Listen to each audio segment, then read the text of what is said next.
Back to news. నకిలీ నోట్ల చలామణికి check పెట్టేందుకు ఆర్బీఐ సిద్ధమైంది. ఎక్కువగా 500 రూపాయల నోట్లు, 1000 రూపాయల నోట్లే నకిలీవి తయారవుతున్నాయి. వీటిలో నకిలీవి, ఒరిజినల్వి గుర్తించేందుకు ఆర్బీఐ కొన్ని సూచనలు చేసింది. అవేంటో ఇప్పుడు చూద్దాం.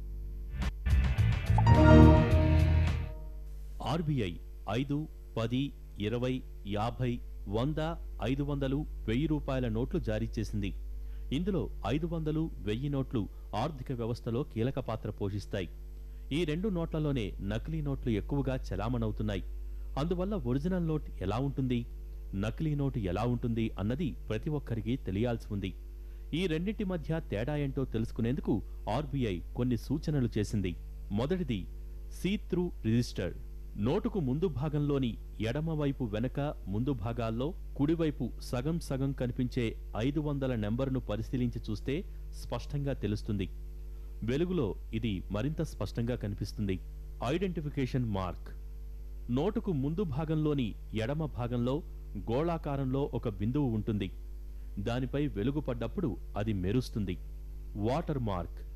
నోటుకు ఎడమవైపు ఖాళీగా కనిపించే స్థలంలో గాంధీజీ బొమ్మ స్పష్టంగా కనిపిస్తుంది. Security thread.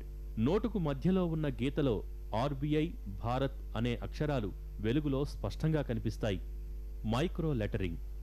నోటుకు కుడివైపున ఉన్న గాంధీ బొమ్మపై మైక్రోస్కోప్తో చూస్తే 500 నెంబర్, ఆర్బీఐ అక్షరాలు కనిపిస్తాయి. Optically variable link. నోటుపై మధ్యలో ఉన్న 500 నెంబర్ మెరుస్తూ కనిపిస్తుంది. సైడ్ నుంచి చూస్తే ఇది కనిపించదు. Latent image. నోటుకు కుడివైపున చివరి వైపున పరీక్షగా చూస్తే 500 నెంబర్ స్పష్టంగా తెలుస్తుంది. ఫ్లోరిసెన్స్.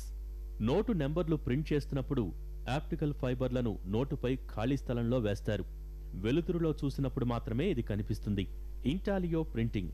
హిందీ అక్షరాల్లో రాసి ఉన్న 500 రూపాయల అక్షరాలు భారతీయ రిజర్వ్ బ్యాంక్ ఆఫ్ ఇండియా అక్షరాలపై వేలు పెట్టి చూస్తే ఒకే తీరుగా ఉంటాయి. నోటు వెనక భాగంలో ప్రింట్ చేసిన సంవత్సరం కనిపిస్తుంది. ఇవన్నీ ఒరిజినల్ నోట్లో కనిపిస్తాయి. లేదంటే నకిలీ నోటుగా గుర్తించాలని ఆర్బీఐ స్పష్టం చేసింది.